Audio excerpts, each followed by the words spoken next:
So ஏன் வந்து pregnancy class இப்போ ரொம்ப இம்பார்ட்டண்ட்டாக இருக்குது அப்படின்னு தெரிஞ்சுக்குவோமா?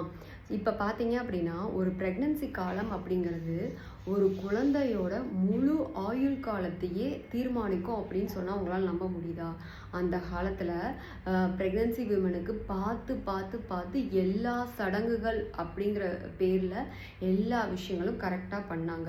நாம் வளைகாப்பு பண்ணுவதற்கு பின்னாடி ஒரு பெரிய தாத்பரியமே இருக்குது. அதுக்கப்புறம் பார்த்தீங்க அப்படின்னா ஒவ்வொரு சடங்குக்கு பின்னாடியும் நிறைய தத்துவங்கள் இருக்குது. ஸோ இதெல்லாம் இன்னைக்கு நாம் ஃபுல்லாக ஃபாலோ பண்ணுறோமா அப்படின்னா எதுவுமே இல்லை. நமக்கு தகுந்த மாதிரி எல்லாத்தையும் ராங் வேல ஆல்ட்ரு பண்ணி வச்சிட்டோம்.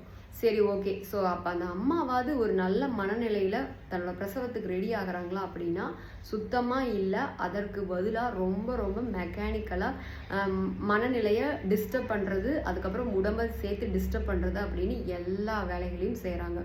அப்படி செஞ்சுட்டு சரி, ஓகே, அந்த டெலிவரியாவது சரியாக நடக்குதா அப்படின்னா அதுவுமே இல்லைங்க. சி செக்ஷன் பண்ணுனா நிறைய உடம்பளவில் நிறைய தொந்தரவுகள் இருக்கும்.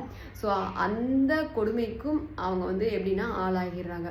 ஸோ அதுக்கப்புறம் ஒரு குழந்தைய பெற்று எடுத்ததுக்கப்புறம் பார்த்தீங்க அப்படின்னா அவங்க உடம்பளவுலையும் ரொம்ப பாதிக்கப்படுறாங்க, மனசளவுலையும் ரொம்ப பாதிக்கப்படுறாங்க.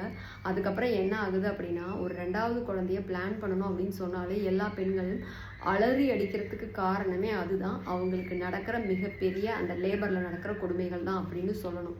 ஸோ அதை விட்டுட்டு எல்லா பெண்களை கால மாற்றத்தினால குறை சொல்லவே பழகியாச்சு. ஸோ அதனால் ஒரு பொண்ணுக்கு ஒரு கர்ப்பகாலம் சரியாக இல்லை அப்படின்னா அந்த மனதளவில் பாதிக்கப்பட்ட ட்ராமாவிலேருந்து அவங்கள மீட்கவே முடியாது. அடுத்த குழந்தைக்கு அவங்கள ரெடியாக சொல்லும் போது அவங்க வந்து கண்டிப்பாக நோ தான் சொல்லுவாங்க.